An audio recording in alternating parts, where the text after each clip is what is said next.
খোলাপনের দেখছো, অবস্থা দেখছো? এই আমি যে এলাকার চেয়ারম্যান, এটা মানুষ তোরা? এই যে রমজান মাস আইছে মাগার, তোরা যে রাস্তাঘাটে বিড়ি সিগারেট খাইবার লাগছোস, এ তো ক্ষতি হয় না? তোরা যদি কাল থেকে রোজা না রাখোস, আমি চেয়ারম্যান কইলাম, এর ব্যবস্থা কিন্তু আমি ঠিকই নেবো, বুঝছোস?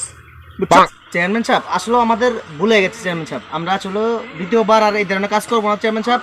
রোজার মাস ঠিক আছে, আপনি কইছেন, আমরা এখন থেকে দোনো ভাই একসাথে রোজা রাখবো, তারা বিয়ে করবো, আমরা আর এই ধরনের কাজ কাম করবো না চেয়ারম্যান সাহেব। আমরা রোজা ভাঙবো না চেয়ারম্যান সাহেব। আমাকে ভুল হয়ে গেছে, এবারের মতো আমাকে ক্ষমা করে দেন চেয়ারম্যান সাহেব, এবারের মতো আমাকে ক্ষমা করে দেন। আচ্ছা ঠিক আছে, তোকে মাফ করে দিলাম, ঠিক আছে? এখন থেকে ঠিক মতো রোজা রাখবি, আর পর থেকে আর কোনো সময় জানি তোকে সিগারেট খাইবার দেখি না। আসিস তাহলে, হ্যাঁ, ক্লাবে আহিস।